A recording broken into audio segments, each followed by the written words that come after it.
দিল্লি সেনা হাসপাতালে দীর্ঘদিন চিকিৎসাধীন ছিলেন। এই মুহূর্তে যা খবর পাওয়া যাচ্ছে, প্রয়াত প্রাক্তন রাষ্ট্রপতি প্রণব মুখোপাধ্যায় তার ছেলেই টুইট করে কিছুক্ষণ আগে জানিয়েছেন। আমাদের সঙ্গে রয়েছে প্রতিনিধি সৌরভ গুহ। সৌরভকে কি খবর রয়েছে এখনো পর্যন্ত এই মুহূর্তে? দেখো, শেষ পর্যন্ত যে খবরটা আমাদের কাছে এসেছে যে প্রায় বেশ কিছুদিন মৃত্যুর সাথে পাঞ্জা কষবার পর কার্যত হেরে গেলেন প্রণব মুখোপাধ্যায় এবং সমাপ্ত হলো এক বর্ণময় রাজনৈতিক জীবন। নিঃসন্দেহে বাঙালি রাজনীতিবিদ, ভারতবর্ষের রাজনৈতিক ইতিহাসে তার আগেও বহু উজ্জ্বল নক্ষত্ররা এসেছেন, কিন্তু দিল্লির বুকে 4 দশক ধরে নিজেকে প্রাসঙ্গিক করে রাখা, একেবারে প্রধানমন্ত্রী নির্বাচন থেকে শুরু করে সংখ্যালঘু সরকারের কনসেপ্ট, এরকম নানা বিষয়ে চাণক্যের ভূমিকা পালন করা, তা কিন্তু একমাত্র এই পালক কিন্তু একমাত্র প্রণব মুখোপাধ্যায়ের মুকুটেই রয়েছে। বহু বাঙালি রাজনীতিক তাদের সর্বভারতীয় পরিচিতি অর্জন করেছেন, কিন্তু একেবারে দিল্লির বুকে একেবারে স্ট্র্যাটেজিস্ট হিসেবে, চাণক্য হিসেবে কাজ করে যাওয়া, এই গৌরব বোধহয় প্রণব মুখোপাধ্যায় ছাড়া অন্য কারো নেই। প্রণব মুখোপাধ্যায় নিঃসন্দেহে বাঙালির একটি অধরা স্বপ্ন, কারণ প্রণব মুখোপাধ্যায়কে ঘিরে বারে বারে অন্তত 2 থেকে 3 বার প্রধানমন্ত্রী হওয়ার কিন্তু একটা দৌড় শুরু হয়েছিল এবং প্রণব মুখোপাধ্যায় নিজেও সেই ব্যাপারে আগ্রহী ছিলেন। বাঙালি সামগ্রিকভাবে চেয়েছিলেন যে একজন বাঙালি প্রধানমন্ত্রী হিসেবে হয়তো প্রণব বাবুকে তারা দেখতে পাবেন, কিন্তু প্রতিবারেই কিন্তু বিফল মনোরথ হতে হয়েছে প্রণব মুখোপাধ্যায়কে। শেষমেশ বাঙালি রাষ্ট্রপতি হিসেবে তিনি যেমন বাঙালির কাছে গৌরবের, পাশাপাশি একদিকে তার রাজনীতিতে চাণক্য হিসেবে তিনি উঠে এসেছিলেন, অন্যদিকে সারা ভারতকে বোঝা একজন মানুষ। তিনি গুরুত্বপূর্ণ দপ্তর সামলেছেন, পাশাপাশি শর্মিষ্ঠা আমরা দেখেছি যে 50টিরও বেশি কমিটির চেয়ারম্যান তিনি। কোথাও হয়তো কাবেরী জলবন্টন নিয়ে তামিলনাড়ু এবং কর্ণাটকের মধ্যে ঝগড়া, সেই নিয়ে তিনি কমিটিতে তার মতামত জানাচ্ছেন। কোথাও আবার চীন ভারত বর্ডার নিয়ে কথা বলছেন, কোথাও আবার জম্মু কাশ্মীরের টেরোরিস্ট সমস্যা নিয়ে কথা বলছেন। এত বড় ব্যাপ্তি, সর্বভারতীয় একটি চরিত্র, এটা কিন্তু বাঙালির ইতিহাসে অবশ্যই কম এবং সর্বভারতীয় রাজনীতিতে এক অনন্য নক্ষত্রের পতন হলো নিঃসন্দেহে বলা যায়। সৌরভ, সেক্ষেত্রে যে একজন বাঙালির রাষ্ট্রপতি হিসেবে থাকা 2012 থেকে 2017 এমনকি গুরুত্বপূর্ণ মন্ত্রকের দায়িত্বেও দেখা গিয়েছে প্রণব মুখোপাধ্যায়কে। একেবারেই বারে বারে তিনি, আমরা দেখেছি যে ইন্দিরা গান্ধীর মৃত্যুর পর একটা সম্ভাবনা তৈরি হয়েছিল প্রণব মুখোপাধ্যায় হয়তো প্রধানমন্ত্রী হতে পারেন।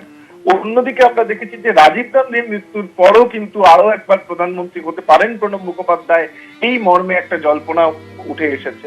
এমনকি এখনো বহু মানুষই মনে করেন যে ইউপিএ 3 এটা যদি প্রণব মুখোপাধ্যায়কে প্রধানমন্ত্রী প্রজেক্ট করে যদি কংগ্রেস এগোতো, তাহলে একদম। সৌরভ, তুমি আমাদের সঙ্গে থাকো।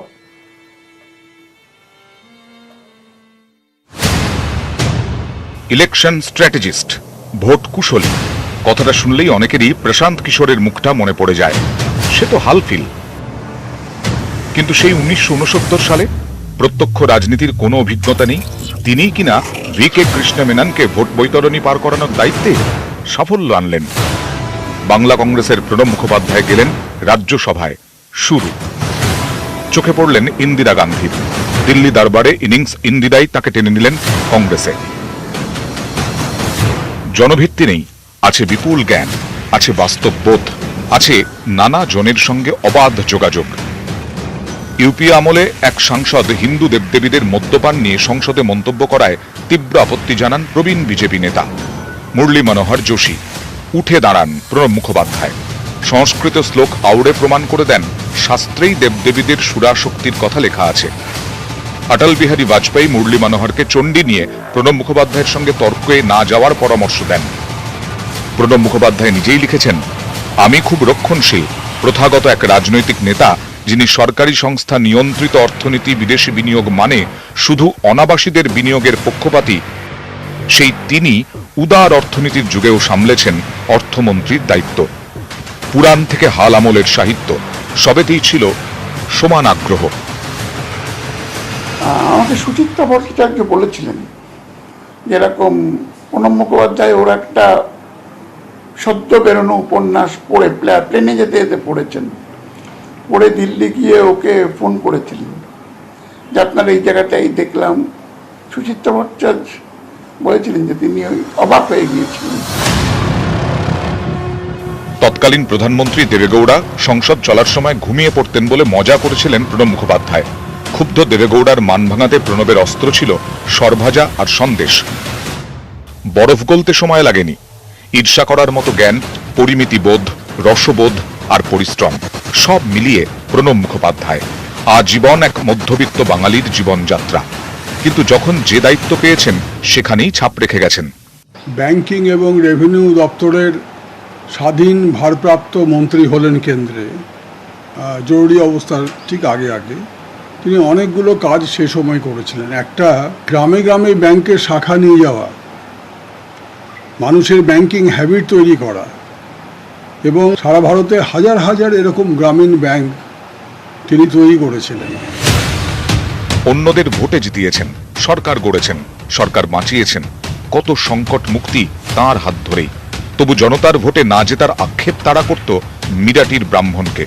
নিজেই লিখেছেন, আমার মনে হতো আমি বোধহয় মানুষের খুব পছন্দের লোক নই। পরপর দুবার ভোটে হেরে আমার এই ধারণা হয়েছিল। 1977 সালে সবাই হেরে গিয়েছিল, কিন্তু 1980 সালের হারাটা মেনে নিতে পারিনি। 2004 সালে জঙ্গিপুরের জয় সব দুঃখ ভুলিয়ে দেয়। প্রথম বাঙালি রাষ্ট্রপতি, অনন্য এক সাংসদ। প্রয়াত বিজেপি নেতা অরুণ জেটলি বলেছিলেন, সংসদ ভবনে নতুন দুটি স্তম্ভ যোগ করতে হলে একটি হবেন অটল বিহারী বাজপেয়ী, অন্যটি প্রণব মুখোপাধ্যায়।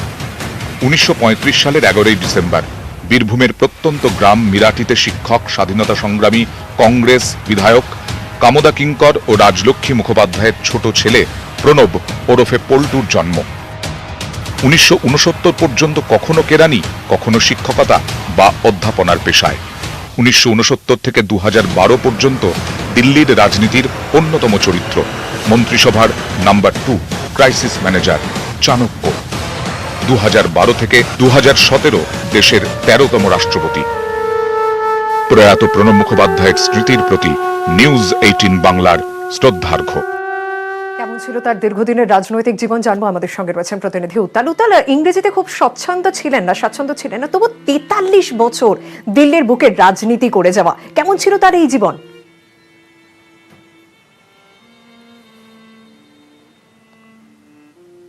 যোগাযোগ বিচ্ছিন্ন হয়েছে। নানা উত্থান পতনের সাক্ষী ভারতীয় রাজনীতির এই চাণক্য। রাজনীতিতে তার মসৃণ চলাচল ছিল এবং তিনি নিজেই নিজেকে বলতেন তিনি কপি বুক, যেহেতু ইংরেজিতে একদম স্বচ্ছন্দ ছিলেন না। রয়েছেন আমাদের প্রতিনিধি উত্তাল ঘোষ। উত্তাল, 43 বছরে তার এই রাজনৈতিক জীবন সম্পর্কে জানতে চাইব। দেখো, এটা খুব অদ্ভুত একটা ব্যাপার। তিনি, তার বাবা ছিলেন কংগ্রেসের একজন নামকরা নেতা, কামদা কিঙ্কর মুখোপাধ্যায় দুবারের এমএলএ ছিলেন। কিন্তু প্রণব বাবু শুরু থেকে তিনি কিন্তু রাজনীতির সঙ্গে যুক্ত ছিলেন না। তিনি কখনো আমতা স্কুলে পড়িয়েছেন, কখনো এখানে পোস্টাল ডিপার্টমেন্টে কেরানির কাজ করেছেন, কখনো বিদ্যানগর কলেজের অধ্যাপনা করেছেন। কিন্তু 1969 সালে তার রাজনৈতিক জীবনের শুরু হলো। তখন কংগ্রেস থেকে বেরিয়ে বাংলা কংগ্রেস তৈরি হয়েছে, অজয় মুখার্জিরা বাংলা কংগ্রেস তৈরি করেছেন।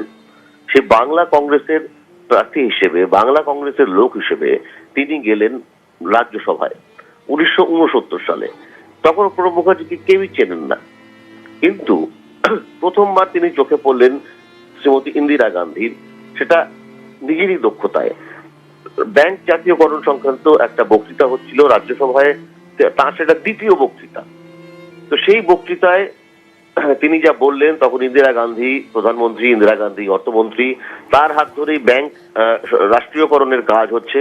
সেই ব্যাংক রাষ্ট্রীয়করণের সপক্ষে প্রণব মুখোপাধ্যায় যা বক্তৃতা করলেন তাতে মুগ্ধ হলেন ইন্দিরা গান্ধী এবং তিনি খোঁজ করলেন যে ইনি কে।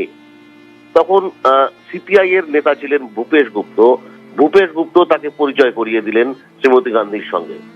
পরবর্তী সময় যেটা দেখা যাবে যে যখন বাংলাদেশ মুক্তিযুদ্ধ হচ্ছে তখনও রাজ্যসভাতে প্রণব বাবু তিনি বক্তৃতা করলেন, শ্রীমতী গান্ধীর ভূমিকাকে প্রশংসা করে যে বক্তৃতা করলেন তাতেও শ্রীমতী গান্ধী প্রণব বাবুর প্রতি আরো আকৃষ্ট হলেন এবং তাকে কংগ্রেসে যোগদান করবার প্রস্তাব দিলেন। তখন সেই সময় বাংলা কংগ্রেস ভেঙে গেছে, এবং প্রণব বাবুরা তারা কংগ্রেসে যোগদান করলেন। এবং কংগ্রেসে যোগদান করবার পর থেকে যেটা দেখা যাচ্ছে যে তিনি মন্ত্রিসভায় জায়গা পেলেন, এবং মন্ত্রিসভায় জায়গা পাওয়ার পর থেকেই ধীরে ধীরে তার উত্থান হলো। এমনকি জরুরি অবস্থার সময়তেও তিনি ইন্দিরা গান্ধীর সঙ্গে ছিলেন, যদিও পরবর্তী সময়ে প্রণব মুখোপাধ্যায় বলেছেন যে শ্রীমতী গান্ধীর এই জরুরি অবস্থার সিদ্ধান্ত নেওয়াটা অত্যন্ত ভুল হয়েছিল, সবচেয়ে বড় ভুল শ্রীমতী গান্ধীর জীবনে। এটা পরবর্তী সময় তার আত্মজীবনীতে প্রণব মুখোপাধ্যায় তিনি লিখে উত্তর, তুমি আমাদের সঙ্গে থাকো। তার জনভিত্তি বলতে প্রায় কিছুই ছিল না, কিন্তু স্বাধীন ভারতের জাতীয় রাজনীতির মাঠে বাঙালি হিসেবে সবচেয়ে দাপটে ইনিংসটা তিনিই খেলেছেন।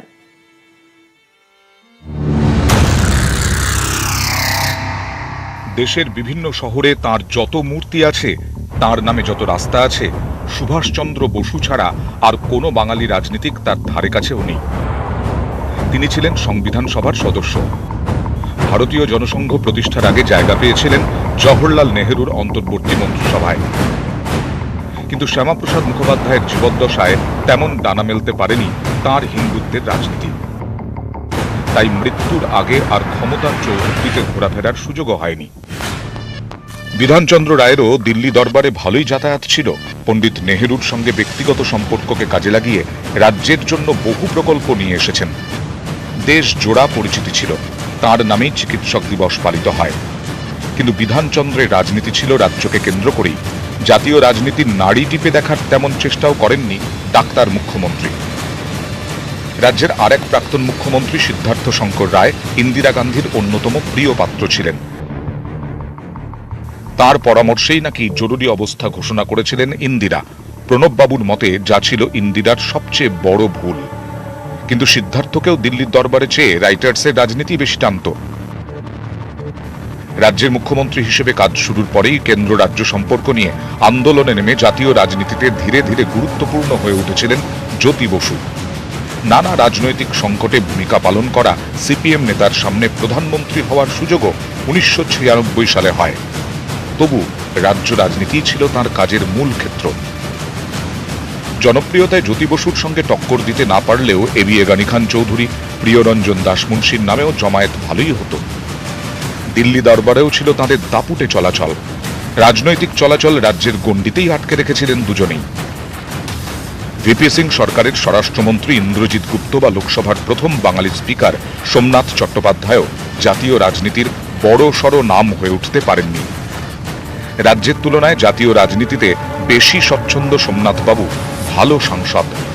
তাঁকে ঘিরে বিতর্ক হয়েছে, কিন্তু সেটা তাকে জাতীয় রাজনীতির অপরিহার্য চরিত্র করতে পারেনি কখনো। রাজ্যের নেতাদের মধ্যে জনপ্রিয়তায় জ্যোতি বসুকে টক্কর দিতে পারেন শুধু মমতা বন্দ্যোপাধ্যায়। বহু বছর কেন্দ্রে মন্ত্রী থেকেছেন। মুখ্যমন্ত্রী হওয়ার পরেও জাতীয় রাজনীতির নানা বাঁক মোড়ে তাঁর ডাক পড়েছে দিল্লিতে। কিন্তু তিনিও সবসময় রাজ্য রাজনীতিতেই আটকে থেকেছেন, আটকে থাকতে চেয়েছেন। নবম জন গ্ল্যামারে অনেক ফ্যাকাশে। রাজ্য রাজনীতিতে কখনোই তিনি প্রথম সারির নাম নন। 2 দফায় প্রদেশ কংগ্রেস সভাপতি হওয়ার পরেও নয়। রাজ্যের উন্নয়নেও বলার মতো কোনো ভূমিকাও নেননি। 1969 আচমকা ইন্দিরা গান্ধীর চোখে পড়ে গিয়ে তাঁর রাজনৈতিক জীবনের টেক অফ। রাজ্যসভার সাংসদ, কেন্দ্রীয় মন্ত্রী, ইন্দিরার ডান হাত। এমনকি জরুরি অবস্থার সময়ও 1980 ইন্দিরার কামব্যাকের পর থেকেই মন্ত্রিসভায় নাম্বার 2। রাজনৈতিক জীবন শুরুর 11 বছরের মধ্যেই মহাকাব্যিক উত্থান। 4 দশকের বেশি সাংসদ জীবনে শেষ 8 বছর বাদ দিলে প্রণব বরাবরই রাজ্যসভার সদস্য। অর্থাৎ জনতা জনার্দনের ভোটে জিতে আসা নন। কিন্তু তাতে কি, মাঝে রাজীব জামানা বাদ দিলে তিনি বরাবরই সেকেন্ড ইন কমান্ড।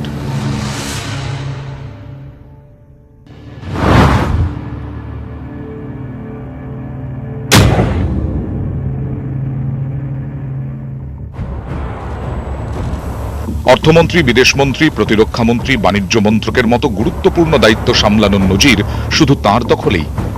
রাজীব গান্ধীর ধাক্কায় কংগ্রেস থেকে বেরিয়ে নতুন দল করেন। কিন্তু জনভিত্তি না থাকায় আপোষের রাস্তায় হেঁটে পাত্তাড়ি গুটিয়ে আবার কংগ্রেসেই ফিরে যেতে হয় 3 বছরের মধ্যেই।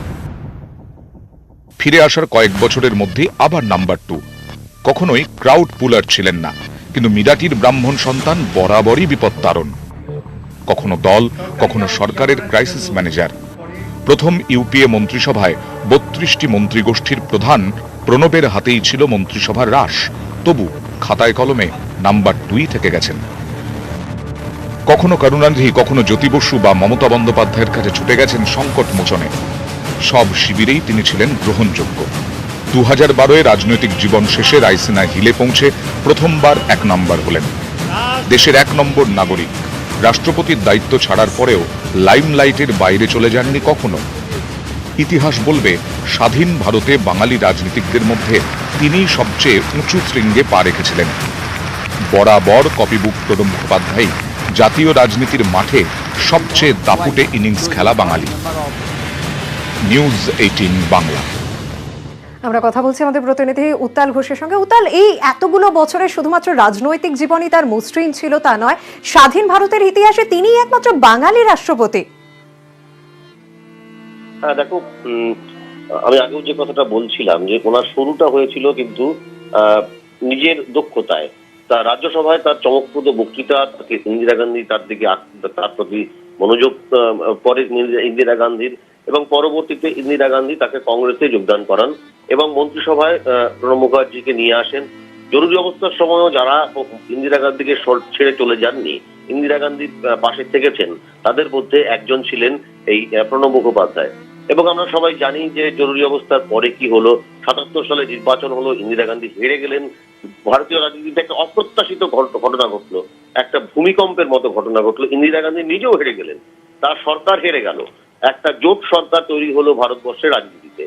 এবং এই জিনিসটা যদি খেয়াল করা যায় তাহলে দেখা যাবে যে এই যে জোটের রাজনীতি শুরু হলো ভারতবর্ষের রাজনীতিতে, কার্যত প্রণব মুখোপাধ্যায়ের রাজনৈতিক জীবনও কিন্তু তার সঙ্গে জড়িয়ে। এই যে আমরা আমাদের আগের প্রতিবেদনে দেখছিলাম যে তিনি বিপত্তারণ, তিনি ক্রাইসিস ম্যানেজার, এই প্রসঙ্গগুলো কিন্তু খুব সামনে চলে এলো। কারণ বিভিন্ন দলকে নিয়ে যখন সরকার চালানোর প্রশ্ন চলে আসছে, তখনই এই ধরনের মানুষদের প্রয়োজন খুব বেশি পরিমাণে পড়ে যায়। কিন্তু 1980 সালে যখন ইন্দিরা গান্ধী আবার ফিরে এলেন, তখন কিন্তু প্রণব মুখোপাধ্যায় সেই মন্ত্রিসভায় নাম্বার 2। অর্থাৎ দেখা যাবে 1969 সালে যে ভদ্রলোক রাজনীতিতে পা দিলেন, তিনি 1980 সালে মন্ত্রিসভায় নাম্বার 2 হয়ে যাচ্ছেন। এটাকে একটা স্বপ্নের উত্থান বলা যাবে। ঠিক এর পেছনে ইন্দিরা গান্ধীর ভূমিকা আছে, ইন্দিরা গান্ধীর সমর্থন আছে, কিন্তু নিজের যদি যোগ্যতা না থাকে, নিজের মধ্যে যদি উপাদান না থাকে, তাহলে স্বাভাবিকভাবে বোঝা যাচ্ছে যে এটা সম্ভবপর নয়। কিন্তু প্রণব মুখোপাধ্যায় তার মধ্যে সেই উপাদানটা ছিল। একটা ব্যক্ত লেখাপড়া, তার জগৎ, তার জানার জগৎ, তার বিশ্লেষণের জগৎ, তার মাথা ঠান্ডা রাখা জগৎ, তার বিভিন্ন জনের সঙ্গে সহজে মিশে যেতে পারা, তাদের মধ্যে তাদের অ্যাক্সেস, এই জিনিসগুলো কিন্তু প্রণব মুখোপাধ্যায়কে একটা ব্যতিক্রমিক চরিত্র করে তুলেছিল। আবার দেখা যাবে যে ইন্দিরা গান্ধী মারা যাওয়ার পরেই কিন্তু প্রণব মুখোপাধ্যায়ের রাজনৈতিক জীবনে একটা অন্ধকার অধ্যায় নেমে আসে। যখন ইন্দিরা গান্ধী যেদিন মারা গেলেন, সেই দিন রাজীব গান্ধী ছিলেন পশ্চিমবঙ্গে। রাজীব গান্ধী কাছে খবরটা প্রথম, রাজীব গান্ধী তখন বক্তৃতা করছিলেন কাশির একটা জনসভাতে, এবং প্রণব মুখোপাধ্যায়ের কাছে সেই খবরটা আসে। প্রণব মুখোপাধ্যায় রাজীব গান্ধীর কাছে সেই খবরটা পৌঁছে দেন এবং সঙ্গে সঙ্গে ঠিক হয় যে তারা ফিরবেন। এখন সেই প্লেনে যখন তারা ফিরছেন, তখন আলোচনা হচ্ছে যে কে হতে পারেন, তাহলে এখন কি হতে পারে। ইন্দিরা গান্ধী মারা গেছেন, একটা অস্থিরতা তৈরি হয়েছে ওখানে দিল্লিতে, তখন শিখদের উপরে হামলা শুরু হয়ে গেছে। তখন কিন্তু আলোচনার মধ্যে যে কথাটা প্রণববাবু বললেন, সেটাই সম্ভবত তার ক্ষেত্রে একটা বিপ্রতীপ ছাপ ফেলে গেল, একটা বিপরীত ছাপ ফেলে গেল। তিনি বলেছিলেন যে এর আগে জওহরলাল নেহেরু বা লাল বাহাদুর শাস্ত্রীর মৃত্যুর পর মন্ত্রিসভায় সিনিয়র মোস্ট গুলজারিলাল নন্দ, তিনি ভারপ্রাপ্ত প্রধানমন্ত্রীর দায়িত্ব নিয়েছিলেন। খেয়াল রাখতে হবে সেই সময় কিন্তু প্রণব মুখোপাধ্যায় হচ্ছেন মন্ত্রিসভায় সিনিয়র মোস্ট মন্ত্রী হিসেবে তাকে বলা যেতে পারে। একদম উত্তাল, বারবার যখন আমরা প্রণব মুখোপাধ্যায়ের সম্পর্কে আলোচনা করছি, ইন্দিরা গান্ধীর নাম কিন্তু বারবার উঠে আসছে। আর এই ইন্দিরা গান্ধীর প্রশ্রয়ে রাজনীতিতে আসার 11 বছরের মধ্যে কেন্দ্রীয় মন্ত্রিসভার নাম্বার 2 এবং দলেও নাম্বার 2 হয়ে উঠেছিলেন। রামনগরে প্রথম সভা সেরে রাজীব তখন কাঁথির সভায় সবে বলতে শুরু করেছেন। সকাল 9:30 নাগাদ পুলিশের ওয়্যারলেসে খবর এলো ইন্দিরা গান্ধী গুলিবিদ্ধ, এক্ষুনি দিল্লি ফিরে এসো। রাজীবকে চিরকুট পাঠিয়ে বক্তৃতা ছোট করতে বললাম। বক্তৃতা শেষ করে এসে বসতেই রাজীবকে বললাম, অন্য কর্মসূচি বাতিল করে দিল্লি ফিরে যাওয়া উচিত। আমার প্রস্তাব মানল। বিমান টেক অফের পরেই রাজীব ককপিট থেকে ঘুরে এসে জানালো, মা আর নেই। আমার দুচোখ বেয়ে অঝরে জল গড়াচ্ছে। অনেক কষ্টে বেশ কিছুক্ষণ পরে নিজেকে সামলালাম। 1984 31 অক্টোবর প্রণব মুখোপাধ্যায় যেন মাকে হারালেন, কিন্তু ইন্দিরার মরদেহের পাশে না থেকে প্রণব তখন দিন রাত নর্থ ব্লকে। ইন্দিরা গান্ধী মারা গেলেন। মারা যাওয়ার পরে প্রায় 3-4 দিন আপনি দেখবেন যে ওই এই দূরদর্শনে দেখাতো ওই ডেড বডি, প্রচুর লোক এসছে, শ্রদ্ধা জানাচ্ছে। একবারের জন্য প্রণব মুখার্জিকে সেখানে দেখা যায়নি। কেন? তিনি অত ক্লোজ ছিলেন প্রণববাবু, নাম্বার 2, অথচ ডেড বডি যেখানে রাখা আছে তাকে একবারও দেখা গেল না টিভিতে। গেছিলেন হয়তো 1-2 বার রাত্রের দিকে। তার কারণ তখন তিনি নর্থ ব্লকে বসে 3 দিন বাড়ি যাননি। দিল্লিতে দাঙ্গা হচ্ছে তখন, সারা ভারতবর্ষেই কম বেশি হচ্ছে। দিল্লির দাঙ্গা দমন করবার জন্য যা যা পদক্ষেপ সরকারের পক্ষ থেকে নেওয়ার উনি নিচ্ছেন। ইন্দিরার সঙ্গে প্রণবের সম্পর্কের শুরুটা 1969-এ। প্রণব সবে অধ্যাপনা ছেড়ে সক্রিয় রাজনীতির মাঠে নামছেন। বাংলা কংগ্রেসের নেতা প্রণব মেদিনীপুর লোকসভা উপনির্বাচনে নির্দল প্রার্থী ভিকে কৃষ্ণ মেননের নির্বাচনী স্ট্র্যাটেজিস্ট। জিতলেন কৃষ্ণ মেনন। সে বছরই প্রণব গেলেন রাজ্যসভায়। চোখে পড়ে গেলেন ইন্দিরা গান্ধীর। প্রণববাবু লিখেছেন, রাজ্যসভার সদস্য হওয়ার আগে কখনো দিল্লি যায়নি। অধিবেশন শুরুর আগে নানা ঘটনা। মোরারজি দেশাই পদত্যাগ করায় অর্থমন্ত্রীর দায়িত্ব নিয়েছেন ইন্দিরা গান্ধী। কংগ্রেসে ভাঙন, রাষ্ট্রপতি নির্বাচন, ব্যাংক জাতীয়করণ, সংসদে বিতর্কে আমি ছিলাম শেষ বক্তা। আমার দ্বিতীয় ভাষণ। রাজ্যসভার ডেপুটি চেয়ারপারসন ভায়োলেট আলভা আমাকে অন্য বিষয়ে বলতে বলেছিলেন। সিপিআই এর ভূপেশ গুপ্ত উঠে দাঁড়িয়ে বলেন, উনি নতুন সদস্য, বিতর্কের শেষ পর্বে তাকে রাখা উচিত নয়। আমার বক্তব্য সবার পছন্দ হয়েছিল। ইন্দিরাজি তখন অধিবেশনে ছিলেন। আমার বক্তৃতার সময় মুখ্য সচেতক ওম মাথুরের কাছে জানতে চান ইনি কে। ভূপেশ গুপ্ত ওর সঙ্গে আমার পরিচয় করিয়ে দেন। বাংলা কংগ্রেসে ভাঙনের পর ইন্দিরা গান্ধী প্রণব মুখোপাধ্যায়কে কংগ্রেসে টেনে নেন। অ্যাকচুয়ালি আমি শুনেছি প্রণবদার কাছে, প্রণবদা নিজেই গল্প করেছেন যে বাংলাদেশ যুদ্ধের পরে, বাংলাদেশ মুক্তিযুদ্ধের পরে 71 সালে ইন্দিরাজির উপস্থিতিতে রাজ্যসভায় প্রণবদা ইন্দিরাজির ভূমিকার প্রশংসা করে যে বক্তৃতাটা করেছিলেন, তাতে ইন্দিরাজি ভীষণ রকম ইমপ্রেসড হয়ে প্রণবদাকে ডেকে পাঠান এবং যা অনুরোধ করেন যে তুমি কংগ্রেসে এসো। This is how he joined Congress. তারপর তো ইন্দিরার ছত্রছায়ায় প্রণবের স্বপ্নের উড়ান। দ্রুত ইন্দিরার ডান হাত হয়ে উঠলেন। জরুরি অবস্থার সময়ও নেত্রীর পাশ থেকে সরে যাননি মিরাটির পল্টু। সেজন্য পরে শাহ কমিশনের মুখেও পড়তে হয়েছিল।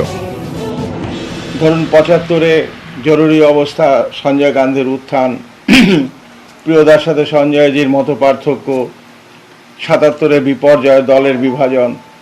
সেই সময় যে দুটি মানুষ খুব দায়িত্বের সাথে, দৃঢ়তার সাথে ইন্দিরাজির পাশে দাঁড়িয়েছিলেন, গনি খান চৌধুরী এবং প্রণব মুখার্জি। সিদ্ধার্থ শঙ্কর রায়, দেবীপ্রসাদ চট্টোপাধ্যায়ের মতো লোকেরা, অম্বিকা সোনি সব গিয়ে শাহ কমিশনে ইন্দিরাজির বিরুদ্ধে সাক্ষী দিয়ে আসছে। তখন প্রণবদা সাক্ষী দিতে যাচ্ছেন, আমরা 3 জন আছি সঙ্গে, আমি বীরেন্দা সোমেনদার সঙ্গে আছি। যখন শাহ কমিশন প্রশ্ন করেছে, জাস্টিস শাহ যখন প্রশ্ন করেছে, প্রণবদা পরিষ্কার বলেছেন যে আমি মন্ত্রী হিসাবে যে মন্ত্রগুপ্তির শপথ নিয়েছিলাম, আমি সেখানে আমার দায়বদ্ধতা ছিল সংসদের কাছে, আর এক রাজনীতিবিদ হিসাবে আমার দায়বদ্ধতা মানুষের কাছে। আমি তার কোনো তৃতীয় অথরিটির অস্তিত্বকে আমি স্বীকার করি না।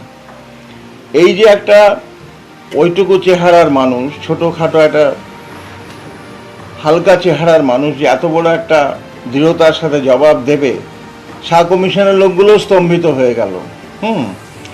তো সেখান থেকে প্রণবদার ভেতরে যে একটা ইন্দিরাজির প্রতি আনুগত্য, ইন্দিরাজির প্রতি দায়বদ্ধতা এবং তার দুঃসময়ে পাশে দাঁড়াবার যে মানসিকতা, সেটা যেমনভাবে প্রস্ফুটিত হলো, তো আমাদেরকে আকর্ষিত করার পক্ষে সেটা যথেষ্ট ছিল। দুজনের সম্পর্কটা ছিল ব্যক্তিগত স্তরেও। ইন্দিরা মা, প্রণব ছেলে। 1980 সালে ইন্দিরার কামব্যাক, কিন্তু 77-এর মতো সেবারও হেরেছেন প্রণব মুখোপাধ্যায়। তবু ইন্দিরা গান্ধীর হাত মাথার ওপর থেকে সরেনি। প্রণব মুখোপাধ্যায় লিখেছেন, শপথ গ্রহণের দিন সকালে ইন্দিরা গান্ধীর আত্মসহায়কের ফোন। রাষ্ট্রপতি ভবনে সকাল 11টায় পৌঁছে যেতে বলেন আর.কে. ধওয়ান। কেন্দ্রীয় মন্ত্রিসভায় নাম্বার 2। পক্ককেশ নেতাদের মাঝেই কংগ্রেস ওয়ার্কিং কমিটিতে কালো চুলের ঠাঁই। আকবর রোডের কংগ্রেস সদর দপ্তরের কাকপক্ষীয় জানত প্রণব ইন্দিরার কতটা স্নেহের। দিলীপ কুমারের বিধাতা সে বছর মুক্তি পেয়েছে। অভিনেত্রী প্রিয়াঙ্কা চোপড়ার জন্ম সে বছর। মাথা ভর্তি কালো চুল, ঠোঁটে ডানহিল পাইপ। প্রথমবার বাজেট পেশ করলেন প্রণব। সব মিলিয়ে 7 বার বাজেট পেশ করেছেন তিনি। বরাবর বিশদ ব্যাখ্যায় আগ্রহ, তাই বক্তৃতার দৈর্ঘ্যও বড় হতো। একবার ইন্দিরা গান্ধী বলেছিলেন, দেশের সবচেয়ে বেটে অর্থমন্ত্রী সবচেয়ে লম্বা বাজেট ভাষণ দিলেন। ইন্দিরার মৃত্যুর পর ছবিটা 180 ডিগ্রি ঘুরে গেল। 1984 31শে ডিসেম্বর কেন্দ্রীয় মন্ত্রিসভা থেকে বাদ দিয়ে শুরু। ওই ধাক্কার জন্য তিনি যে তৈরি ছিলেন না, অকপটে সে কথা লিখেছেন প্রণব মুখোপাধ্যায়। আমি বিশ্বাস করতে পারিনি, তবে কিছুক্ষণের মধ্যেই নিজেকে সামলে নিলাম। আমার স্ত্রী টেলিভিশনে শপথ অনুষ্ঠান দেখছিল, আমি ওর পাশে বসলাম। অনুষ্ঠান শেষ হতেই মন্ত্রী হিসেবে বরাদ্দ 2 যন্তর মন্তরের বাড়ির বদলে ছোট বাড়ি বরাদ্দ করার অনুরোধ জানিয়ে চিঠি দিলাম। কংগ্রেস থেকে বেরিয়ে নতুন দল গড়েও বিশেষ সুবিধে করতে না পেরে আবার কংগ্রেসেই ফিরে আসেন প্রণব। প্রণব ধাওয়ানের মতো ইন্দিরার লোকেদের সম্পর্কে তাকে যে ভুল বোঝানো হয়েছিল, পরে সে কথা মেনে নিয়েছিলেন রাজীবও। ইন্দিরা পুত্রের মৃত্যুর পর নরসিংহ রাওয়ের জামানায় যোজনা কমিশনের ডেপুটি চেয়ারম্যান, তারপর আবার মন্ত্রিসভায় নাম্বার 2। তারপরেও অনেক ভারী ভারী দায়িত্ব সামলেছেন, কিন্তু মনের ভেতর বরাবর থেকে গেছেন ইন্দিরা গান্ধী। রাষ্ট্রপতি হিসেবে সংসদে বিদায়ী ভাষণে অকপটে বলে দেন, ইন্দিরা গান্ধী এক আকাশচুম্বী ব্যক্তিত্ব। ইন্দিরা গান্ধী আমার মেন্টর। ইন্দিরাকে নিয়ে বই প্রকাশ অনুষ্ঠানে বলে দেন, 20শ শতাব্দীতে সারা দুনিয়ার অন্যতম অবিস্মরণীয় ব্যক্তিত্ব। আজও ভারতের মানুষের কাছে সবচেয়ে গ্রহণযোগ্য শাসক কিংবা কোন গণতান্ত্রিক দেশের প্রধানমন্ত্রী। নিউজ 18 বাংলা। আমাদের সঙ্গে রয়েছেন সাংসদ সৌগত রায়। আপনাকে নিউজ 18 বাংলায় স্বাগত। প্রণব মুখোপাধ্যায়, এই নামটি শুনলে কোন কোন স্মৃতি আপনার মনে নেমে আসে? প্রায় 50 বছর চিন্তা। এই 72 নাগাদ তিনি বাংলা কংগ্রেস থেকে কংগ্রেসে যোগদান করেন। তার আগেই আমি তার সঙ্গে পরিচিত হয়েছি এবং আমি দীর্ঘদিন ধরে প্রণববাবুর স্নেহ অর্জন করেছিলাম এবং আমি দেখেছিলাম যে অত্যন্ত সাধারণ জায়গা থেকে এসে কিভাবে তিনি পরিশ্রম এবং মেধায় দেশের সর্বোচ্চ আসনে ধাপে ধাপে পৌঁছেছেন। তিনি যে পদই অলঙ্কৃত করে থাকেন না কেন, তিনি 3টে আলাদা আলাদা মন্ত্র কেন্দ্রে সামলেছেন। 4টে, বাণিজ্য, প্রতিরক্ষা, বিদেশ মন্ত্র এবং অবশ্যই অর্থ মন্ত্র। সবগুলোতেই তিনি কৃতিত্বের সঙ্গে দায়িত্ব পালন করেছেন এবং তিনি রাষ্ট্রপতি হবার পর তিনি রাষ্ট্রপতি পদের মর্যাদাও বাড়িয়ে দিয়েছিলেন তার অত্যন্ত সুন্দর ব্যাপারে। কিন্তু সব মিলে তিনি ছিলেন স্টেটসম্যান। তিনি ক্ষুদ্র রাজনীতির ঊর্ধ্বে দেশের কথা চিন্তা করতেন এবং কিভাবে দেশ এগিয়ে যাবে সেইটা চিন্তা করতেন। অতি সম্ভবভাবে তিনি ভারত রত্ন পেয়েছিলেন। সাম্প্রতিককালে কোনো বাঙালি প্রণববাবু যে সম্মান অর্জন করেছেন সেই সম্মান পাননি। বাঙালি হিসেবে, ভারতীয় হিসেবে এবং কংগ্রেসের একজন প্রাক্তন কর্মী হিসেবে আমি গভীরভাবে প্রণববাবুর অভাব অনুভব করছি। মানুষ হিসেবে কিরকম দেখেছেন প্রণব মুখোপাধ্যায়কে? অত্যন্ত ভালো, অত্যন্ত স্নেহশীল।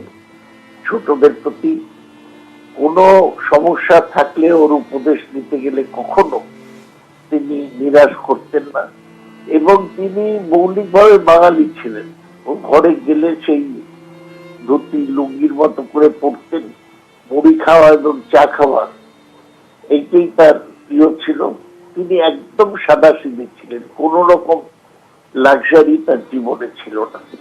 তিনি যে জীবনে উঠেছেন সম্পূর্ণভাবে ওর পরিশ্রম এবং মেধার জোরে উঠেছেন। কেউকে ছেলে উপরে উঠিয়ে দেননি এবং যেখানেই উনি থেকেছেন তিনি তার দায়িত্ব পূর্ণভাবে পালন করেছেন। উনি সবার প্রতি দয়ালু ছিলেন এবং মানুষ হিসেবে ওর বাইরে একটা কঠিন আবরণ থাকতো, কিন্তু ভিতরে উনি অত্যন্ত সহজ সরল ভালো মানুষ ছিলেন। কোনো অভিজ্ঞতা বা কোনো কথা, কোনো স্মৃতি যা আজ ভীষণভাবে মনে পড়ছে? না, আমার মনে আছে যে প্রণববাবু সাথে শেষ উনি রাষ্ট্রপতি পদ ছেড়ে দেওয়ার পরও আমার কয়েকবার দেখা হয়েছে। সবসময় অত্যন্ত প্লেজেন্ট ছিলেন, কিন্তু উনি আমার নিয়ম মেনে চলতেন। একবার আমরা তৃণমূলের বিধায়ক সাংসদরা দেখা করতে গিয়েছি, একজন ওকে প্রণাম করেছে রাষ্ট্রপতি ভবনে। বললেন না না, এখানে প্রণাম করো না, এখানে চলে না, এটা তো একটা ফর্মাল জায়গা। এইটা উনি প্রোটোকল মানতেন, কিন্তু বাড়িতে মধ্যে গেলে যখন উনি খাওয়াতেন ইত্যাদি ইত্যাদি, আচ্ছা, তখন উনি একেবারে অন্য মানুষ ছিলেন। ওর যে কলকাতার বাড়ি সেটাও আমার বাড়ির কাছে ছিল। ওর বাড়িতেও বহুবার গিয়েছে। এত বড় পদ অলঙ্কৃত করেছেন, কিন্তু তার জীবনযাত্রা ছিল খুবই সাধারণ। কোন রকম লাক্সারি বিলাস ব্যাসন তার স্বভাবেই ছিল না। তার একটা অভ্যেস ছিল বাড়ির খাওয়া, সেটাও তিনি পরে ছেড়ে দিয়েছিলেন। সবই তার দৃঢ়চেতা মনের পরিচয়। এবং উনি কে কত বড় সেটা ভাবতেন না, ওর দায়িত্ব কি সেটা ভাবতেন। ওকে একবার ইন্দিরা গান্ধী জিজ্ঞেস করেছিলেন, ওর কাছে শুনেছি, যে জয়পুরের মহারানী এবং গোয়ালিয়রের রাজমাতার বিরুদ্ধে ব্যবস্থা নিতে হবে। উনি বলেছিলেন যে আমায় বললে আমি ওদের জেলে পুরে দেবো। আচ্ছা, তা উনি সত্যি জেলে পুরে দিয়েছিলেন। এটা 70-এর দশকের আচ্ছা, কথা। উনি সুতরাং প্রণববাবুর কোনো তুলনা ছিল না, মন্ত্রী হিসেবে, মানুষ হিসেবে, রাষ্ট্র নেতা হিসেবে। উনি ধন্যবাদ, অনেক ধন্যবাদ। তার আত্মার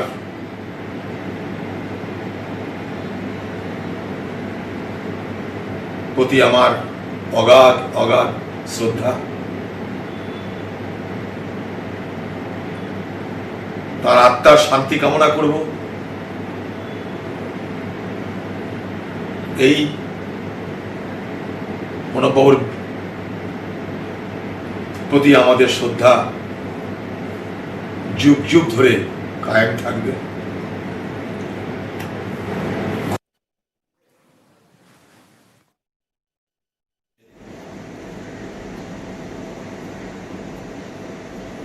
সম্মান করতে, শ্রদ্ধা করতে শিখেছি।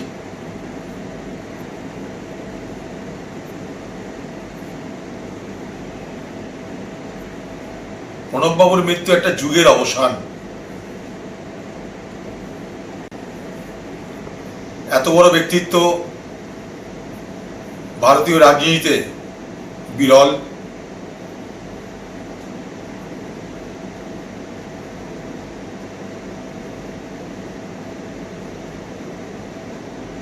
তাকে বলা হতো তিনি একটা এনসাইক্লোপিডিয়া, যা জিজ্ঞেস করা যাবে তার উত্তর পাওয়া যাবে।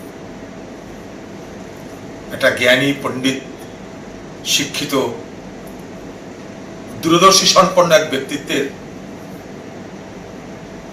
মৃত্যুতে দেশের এক অপূরণীয় ক্ষতি হলো।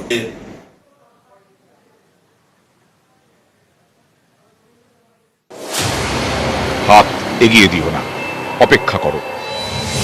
জ্যোতি বসুর ক্ষেত্রে না হয় সিপিএম এর ঐতিহাসিক ভুল, প্রণব মুখোপাধ্যায়ের ক্ষেত্রে কি? এই কিটারই কোনো উত্তর নেই।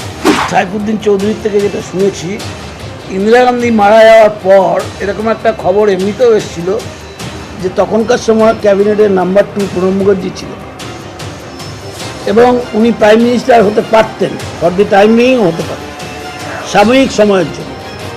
এটা কোনো কোনো মহল থেকে কথা আছে, আমি তার মধ্যে ঢুকছি না, আমার কোনো এই ব্যাপারে ধারণা নেই, যে উনি হয়তো মানসিকভাবে চেয়েছিলেন তখন প্রধানমন্ত্রীর পদে বসতে পারেন। একটা দুঃখ নিশ্চয়ই ওরও ছিল, আমাদেরও আছে, যে উনি প্রধানমন্ত্রী হতে পারতেন। মনমোহন সিংহ তো অরাজনৈতিক লোক, প্রণববাবু লোকসভায় গেলেন, সেই বছরটা তার প্রধানমন্ত্রী হওয়ার সম্ভাবনা ছিল, সেটা পূর্ণ হয়নি। প্রধানমন্ত্রী উনি যে হতে চাননি কোনো সময় তা নয়, কিন্তু প্রধানমন্ত্রীটার হওয়ার অনেকগুলো আনুষঙ্গিক যোগ্যতা ছাড়াও অনেক কিছু থাকে, সেগুলো তো ওনার ছিল না। ধরা যাক 2004-এর কথা। মনমোহন সিং এর media manager Sanjaya Baru the accidental prime minister বইতে লিখেছেন, সোনিয়া প্রধানমন্ত্রী হচ্ছেন না এটা স্পষ্ট হওয়ার পর প্রণব মুখোপাধ্যায় ছাড়া আর কারো কথা ভাবা যায়নি। এআইসিসিও প্রণবের নামেই সিলমোহর দিত, কিন্তু সবাইকে চমকে দিয়েই মনমোহনের নাম ঘোষণা হয়। রাজীবের সঙ্গে প্রণবের তিক্ত সম্পর্ক, কংগ্রেস ছেড়ে অন্য দল গড়া, এসব কি ভুলতে পারেননি সোনিয়া? নাকি মনমোহন সিং অনেক অনুগত থাকবেন ধরে নিয়েই প্রণবকে প্রধানমন্ত্রী করেননি? রাজনীতিতে অনেক সিনিয়র প্রণব।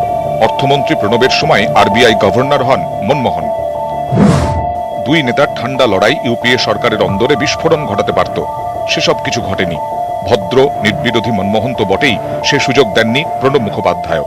2004 থেকে 2012 পর্যন্ত ছিলেন মনমোহন মন্ত্রিসভার নাম্বার 2। মাঝে রাজীব গান্ধীর সঙ্গে বিরোধে কংগ্রেস থেকে বহিষ্কৃত হয়ে নতুন দল গড়া, আবার কংগ্রেসে ফেরা। নরসিমহা রাও মন্ত্রিসভায় অর্থমন্ত্রী মনমোহন সিং। প্রণব মুখোপাধ্যায় হলেন যোজনা কমিশনের ডেপুটি চেয়ারম্যান। উদার নীতির পথে যাত্রা শুরু ভারতীয় অর্থনীতির। কেতাবি ঘরানার প্রণব মুখোপাধ্যায় নিজের কর্তব্যে অবিচল। অন্যান্য বহু সময়ের থেকে প্রণব মুখোপাধ্যায়ের আমলে পরিকল্পনা কমিশন খুবই সক্রিয় হয়েছিল। সংখ্যালঘু নরসিমহা সরকারের শেষ পর্বে ফের তিনি নাম্বার 2। প্রণব মুখোপাধ্যায়ের রাজনৈতিক জীবনের বেশিরভাগ সময়টাই ছিল জোট জামানা। সেখানে তিনি সফল ক্রাইসিস ম্যানেজার। কংগ্রেস সভাপতি সীতারাম কেশরী সম্পর্কে প্রণব মুখোপাধ্যায়ের বিরক্তির কথা ছিল ওপেন সিক্রেট, কিন্তু কোনোদিন প্রকাশ্যে একটিও কথা বলেননি তিনি। কংগ্রেস ঘরানার রাজনীতিতে এক বিরল ঘটনা। মনমোহন সিং সরকারেরও তিনি ছিলেন বিপদ তারণ। সরকারের পাশে বামেদের পেতে তিনিই ছিলেন সবচেয়ে বেশি সক্রিয়।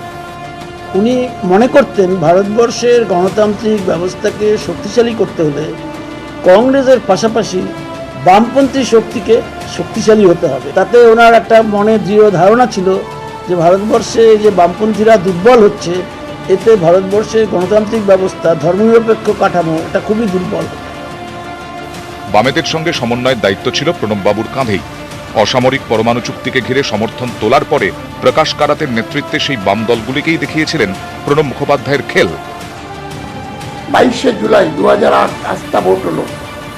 প্রকাশ কারাত, সিপিআই তদানীন্তন সাধারণ সম্পাদক অর্ধেন্দুভূষণ বর্ধন, এরা সব নিশ্চিত যে ইউপিএ সরকার পড়ে যাচ্ছে, মধ্যবর্তী নির্বাচন হবে। কিন্তু প্রণব মুখোপাধ্যায় সেই কংগ্রেসের ক্রাইসিস ম্যানেজার হিসেবে আগেও বহুবার দেখা দিয়েছিলেন, এবারেও দেখা দিলেন।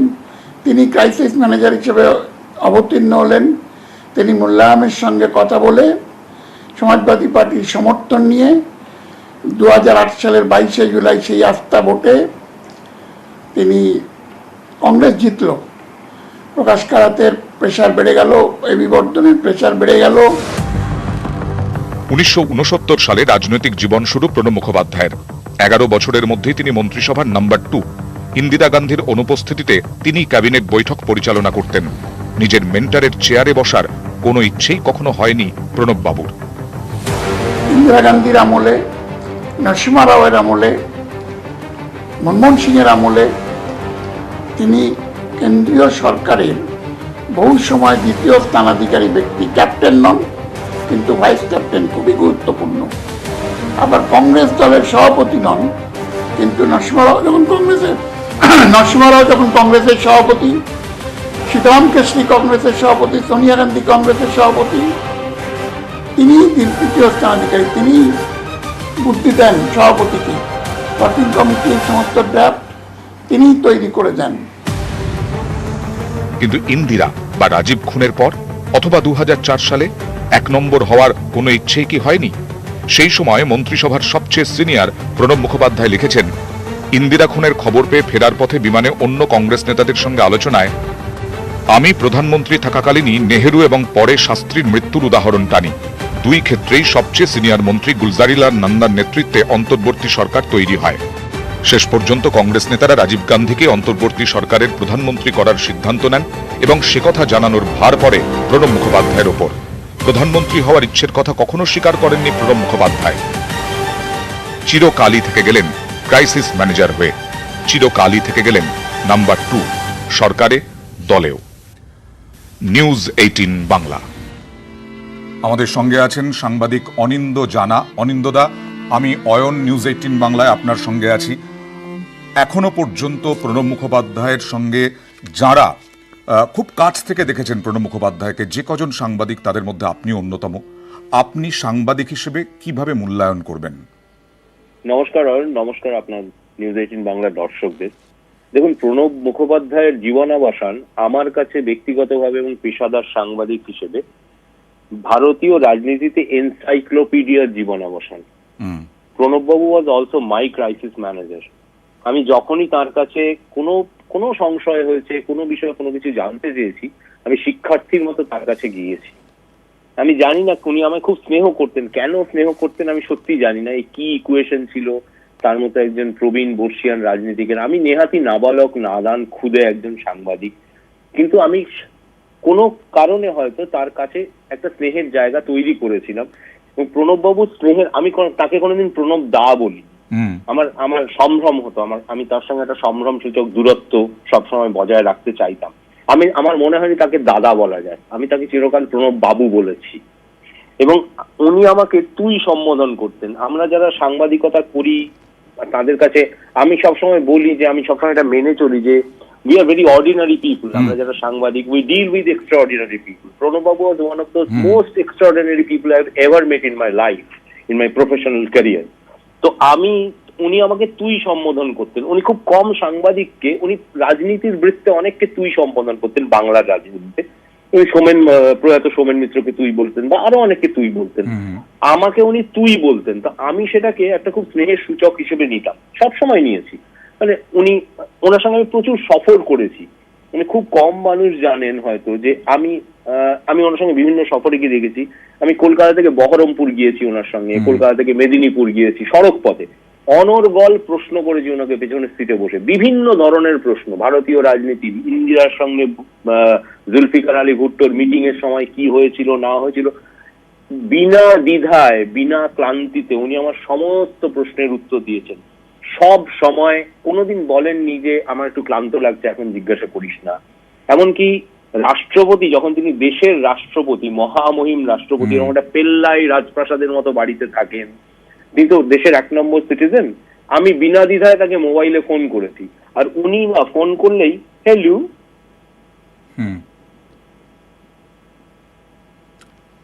অনিন্দুদা, যোগাযোগ বিচ্ছিন্ন হয়ে গেছে সম্ভবত। আমরা কথা বলবো, আরেকবার চেষ্টা করব অনিন্দ্য জানা তার সঙ্গে কথা বলার। তিনি বলছিলেন প্রয়াত প্রণব মুখোপাধ্যায় এনসাইক্লোপিডিয়া, আবার তিনি যেন উইকিপিডিয়াও। মিরাটির সব জানতা সিধু জ্যাঠা, হাতির মতো স্মৃতিশক্তি। তখন উইকিপিডিয়া ছিল না, ছিলেন সিধু জ্যাঠা। সত্যজিতের সিধু জ্যাঠাকে তো সবাই চেনেন, কিন্তু কজন চেনেন মিরাটির সবজান্তা জ্যাঠাকে? তার স্মৃতিশক্তি ও চোখ কপালে তুলে দেওয়ার মতো, ঠিক যেমন হয়েছিল কলকাতা বিশ্ববিদ্যালয়ের উপাচার্য থাকাকালীন সুরঞ্জন দাসের।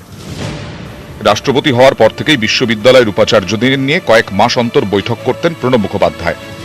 এমনই এক বৈঠকে সুরঞ্জন দাসকে রাষ্ট্রপতি জানান, এত পড়াশোনা করলে কি হবে, কোনো মার্কশিটই আমার কাছে নেই। 1978 সালে বন্যায় ঢাকুরিয়ার বাড়িটা ভেসে গেল, তারপর থেকে কোনো মার্কশিটের হদিশ নেই। আমি রাষ্ট্রপতি বটে, তবে শিক্ষাগত যোগ্যতা প্রমাণের কোনো কাগজই দেখাতে পারবো না। সুরঞ্জন দাস তখন অভয় দিয়ে বলেন,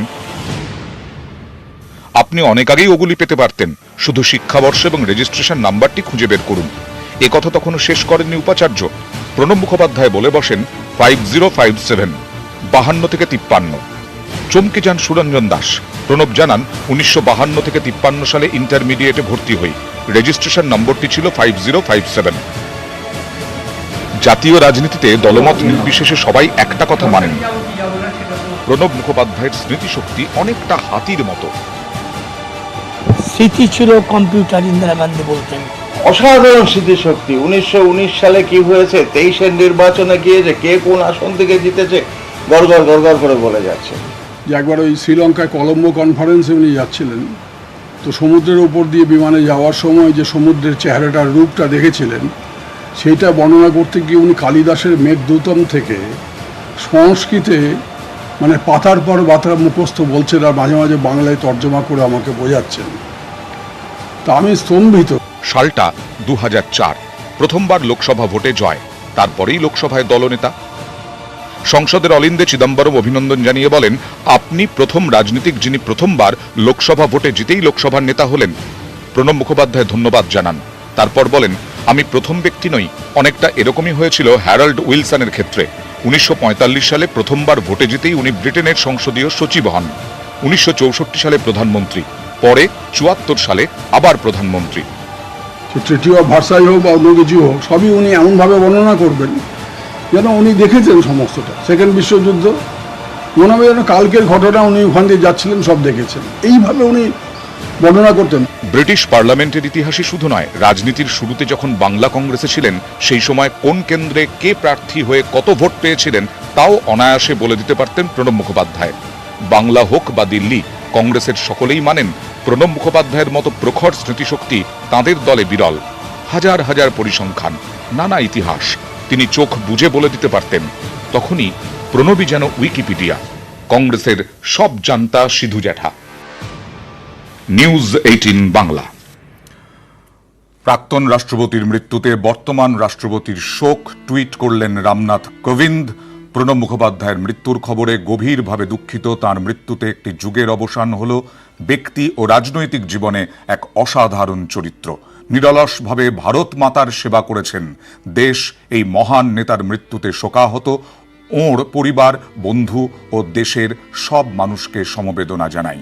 টুইট রামনাথ কোবিন্দের।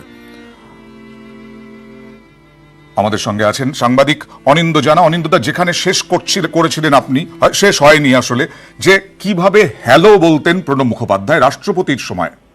হ্যাঁ, মানে রাষ্ট্রপতি থাকার সময় নয়, উনি সর্বদাই, আমি দেখেছি যে আমি এরকম অনেক মানুষের হ্যালো শোনার অভিজ্ঞতা হয়েছে আমার বিভিন্ন ভাবে।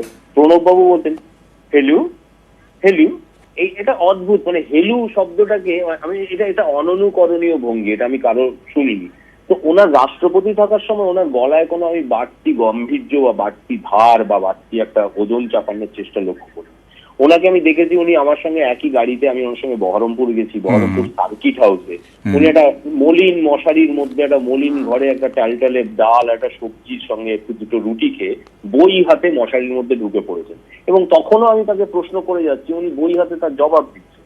আবার সেই মানুষটাই যখন আবার হেলিকপ্টারে আমার সামনে বসে আছেন, আমি তখনও তাকে প্রশ্ন করছি, সবং যাচ্ছি আমি আর ওনার সঙ্গে, আমার সঙ্গে আরো দু একজন সাংবাদিক আমাদের সঙ্গে আছেন, উনি যাচ্ছেন, আমি তখনও ওনাকে প্রশ্ন করছি। আমি ক্লান্তিহীন, আমি শিশু ভোলানাথের মতো ওনাকে প্রশ্ন করেছি, উনি তার জবাব দিয়েছেন।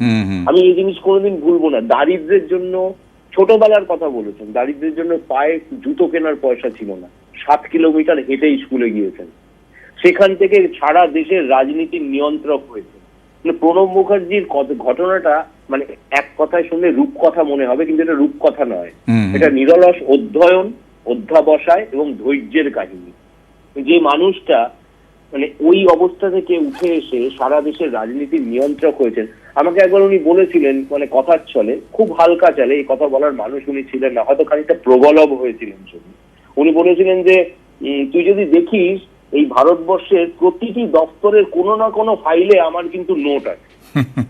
এবং কারণ উনি 20টি মন্ত্রী গোষ্ঠীর নেতা ছিলেন ইউপিএ সরকারের আমলে।